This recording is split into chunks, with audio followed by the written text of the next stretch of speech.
It is July 18th, and in the last 24 hours, this war did something it hadn't quite done before. It stopped looking like a bombing campaign with occasional Iranian responses and started looking like two countries actively widening a regional war on purpose, on both sides, at the same time.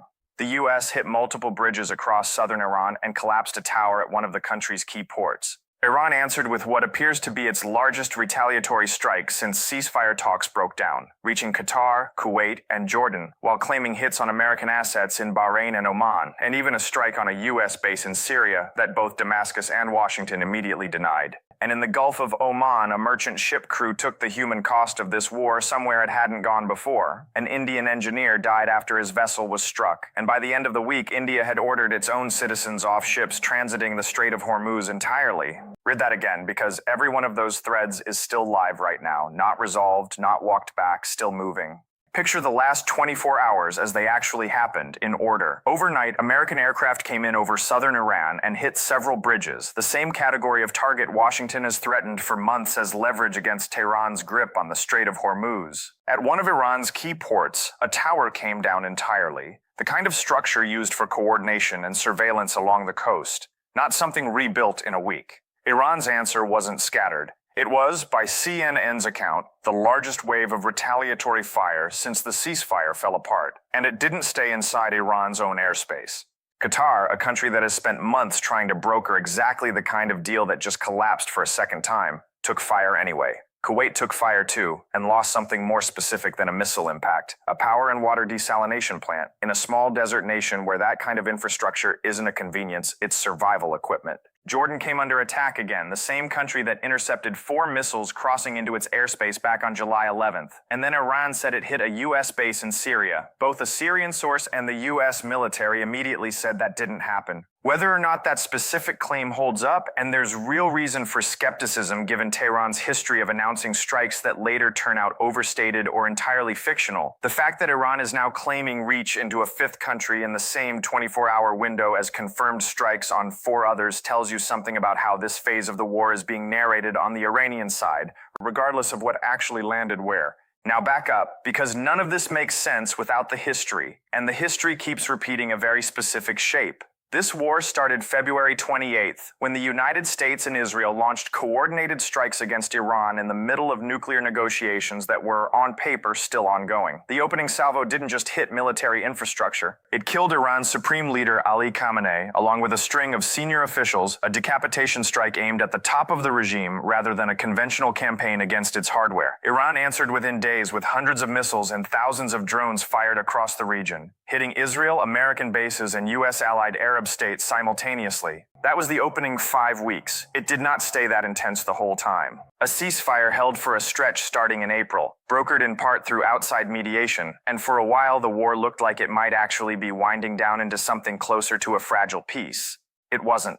By early July, cracks were already showing. On July 6th and 7th, 3 commercial ships came under attack in the Strait of Hormuz. President Trump said on July 7th that he considered the truce over, walked that back a day later, said the exchange of fire wouldn't necessarily mean long-term military action resuming, and then within days, it resumed anyway. The naval blockade on Iranian ports, paused during the ceasefire window, came back into force. Oil prices jumped more than 9% on the announcement alone. By July 11th and 12th, the U.S. had launched what it described as roughly 140 strikes against Iranian military sites in a single overnight wave, and Iran's response reached Kuwait, Oman, Jordan, the UAE, and Qatar within hours, with Jordan's air defense intercepting 4 missiles that crossed into its own airspace. That week made something clear that had been true in practice for a while already. This had not been a 2-country war for a long time, no matter what the ceasefire paperwork said. From there, it kept climbing rather than settling. On July 13th, Iran said it struck and disabled 2 vessels it called rogue supertankers, and separately, Iranian missiles hit 2 UAE-flagged tankers in Omani waters, killing 1 crew member. The U.S. resumed its naval blockade formally that same day. On July 14th, the U.S. carried out a first-of-its-kind strike on an Iranian vessel using drone boats, a detail that matters less for the target and more for what it signals about the tools now in active use. By July 15th and 16th, Al Jazeera and CENTCOM were both confirming a sixth consecutive night of American strikes, hitting Bandar Abbas again along with Avaz and Iranshar, the kind of repeat targeting that tells you a location has been marked for layered, sustained degradation rather than a single decisive hit. And in the middle of that stretch, CENTCOM disabled the Curaçao-flagged tanker MT Belma as it tried to reach Karg Island in what looked like a direct test of the reimposed blockade. The tanker was reportedly running empty. Nobody was risking a cargo of Iranian crude on that run. Someone was testing whether the blockade would actually be enforced with force.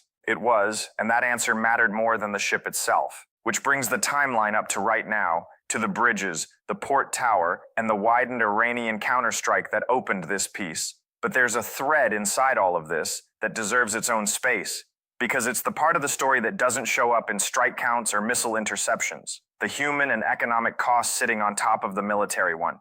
This week, the MVG-FS Galaxy was struck by Iranian Revolutionary Guard forces in the Gulf of Oman near the Strait of Hormuz. 10 Indian crew members were rescued. A third engineer, 30-year-old Haramba Karmarkar, who had been on duty in the engine room, went missing in the aftermath and was later confirmed dead. India is the world's third largest supplier of maritime crews, with more than 300,000 seafarers working across global shipping fleets. And this week, India's government ordered shipowners and operators not to deploy Indian seafarers on any vessel transiting the Strait of Hormuz while hostilities continue. Sit with that for a second, because it is a bigger data point than it first appears. When the single largest source of merchant crews in the world formally pulls its people out of a shipping lane, that lane doesn't just become more dangerous on paper, it becomes harder to physically staff. And a shipping lane you can't staff is a shipping lane that starts to functionally close, even without a single mine being laid or a single ship being sunk that day. That's the maritime and human layer. The infrastructure layer, meanwhile, has been widening in its own direction. The strikes on Iranian bridges early Friday weren't isolated. They came alongside hits on energy sites and that collapsed tower at a key port. All of it explicitly framed by reporting as part of Trump's stated threat to start hitting infrastructure directly in order to pressure Tehran into loosening its grip on Hormuz. This isn't a new threat. Back in early April, the U.S. destroyed what was described as Iran's tallest bridge, the B-1 highway bridge linking Tehran to Karaj. In a strike, Trump publicized himself, warning at the time that more infrastructure would follow if Iran didn't make a deal. Iranian state media at the time reported the bridge was hit twice, roughly an hour apart, a tactic that drew accusations of deliberately targeting first responders. Whatever you make of that history, the pattern is now consistent across months. Bridges and energy infrastructure get named as targets, get threatened publicly, and then get hit repeatedly whenever ceasefire talks stall. That's not improvisation. That's a stated policy being executed on a rolling basis. And Iran's own retaliation this week didn't stay symbolic either. The strike on Kuwait's power and water desalination plant is worth sitting with on its own, separate from the missile counts. Kuwait is a small desert nation where desalinated water isn't a backup system. It's the water supply, full stop. Hitting that kind of target isn't the same category of message as hitting a military radar site or an empty tanker. It's a strike that, intentionally or not, puts pressure on a civilian population in a country that isn't even a direct combatant in this war. It's a U.S. ally sitting next to the fighting. That's consistent with Iran's own stated posture from earlier in July, when its military explicitly warned that Gulf infrastructure belonging to other countries, not just U.S. or Israeli targets, would face what it called steel blows if Washington followed through on threats against Iranian civilian sites. This week is the first clear instance of that warning actually being acted on rather than just stated. Now, the political layer, because this is where you can see how each side wants the war to be perceived, which is not always the same as how it's actually being fought. On the American side, Trump gave a rare primetime wartime address earlier this week and strikingly barely mentioned the war at all. His one substantive line on it was that the U.S. has the most powerful military in the world and is winning big in Iran. No roadmap, no timeline, no mention of the blockade, the bridges, the tanker strikes, or the fact that 6 consecutive nights of strikes had just concluded. When a wartime address goes out of its way to avoid discussing the war in a speech built specifically for that purpose, that is itself a signal. signal, and probably a more honest one than anything said explicitly. It suggests an administration that wants the public story to be, we're winning and it's almost over, even while the operational reality, more strikes, wider retaliation, a blockade being tested by tankers, doesn't obviously support a near-term ending. On the Iranian side, the posture has hardened into specific publicly stated positions rather than vague defiance. Foreign Ministry spokesman Esmail Baghaei said this week that Iran currently has no plans for negotiations and considers the United States to have violated the ceasefire from its inception, a position that leaves essentially no room for Tehran to be seen as the side asking for a pause. Iran's military has separately promised that any American strike on civilian infrastructure will be answered by strikes on regional infrastructure belonging to other countries, a threat this week's strike on Kuwait's desalination plant appears to have made good on. That's a government choosing to signal resolve outward at neighbors rather than signal openness toward de-escalation. Outside analysts have been watching this exact pattern and naming it plainly. Ali Vaiz, the Iran project director at the International Crisis Group, has warned that the US and Iran are at real risk of sliding into what he calls a forever war, pointing to the fact that the ceasefire memorandum underlying the April pause took roughly 2 months to negotiate and only about 3 weeks to collapse entirely. If a minimal, hard-won understanding like that can't hold for even a month, there isn't much of a floor left to catch the next cycle of escalation before it starts, and the last 2 weeks have shown exactly that. No floor, just successive rounds each a little larger than the one before. There's also the site that keeps recurring in briefings without a strike actually landing on it yet. Pickaxe Mountain, the deeply buried facility believed to house part of Iran's enriched uranium stockpile, alongside the broader nuclear storage complex near Isfahan. Trump has openly discussed targeting it. Whether that decision has actually been made isn't publicly confirmed, but the fact that it keeps surfacing in reporting and threats week after week, while everything else around it, Bandar Abbas, Karg Island, the surrounding air defenses, keeps getting hit, tells you it's sitting on a very short list of decisions currently being weighed rather than settled background noise nobody's actually planning to act on. Layer the economics on top of all of this, because they move in lockstep with the military picture rather than lagging behind it. Trump pointed to crude climbing from around $68 a barrel to roughly $79 as strikes and blockade enforcement intensified. And that was before this week's widened Iranian counterstrike and the withdrawal of Indian crews from the Strait. Earlier phases of this war pushed oil into triple digits before easing back down, so a jump to the high $70 doesn't read as panic, it reads as a market pricing in a war that keeps reopening rather than a war approaching resolution. That distinction matters in practice, not just on a trading floor, because a swing of that size moves through diesel and jet fuel prices within days, and then into shipping costs. And shipping costs sit underneath the price of nearly everything that moves by truck, rail, or cargo vessel in a global economy. Add India's seafarer withdrawal on top of that, and you have a second, separate mechanism pushing costs upward. It's not just that insurers are repricing risk on Hormuz transits, it's that the pool of crew willing and available to run that risk is now shrinking by government order from the single largest source of maritime labor on the planet. So where does the honest assessment land tonight, with all of that on the table at once? Iran is absorbing repeated layered strikes on the same handful of locations night after night and is still generating enough coordinated capability to reach 5 countries with retaliatory fire in a single 24-hour window, whether or not every one of those claimed strikes holds up to verification.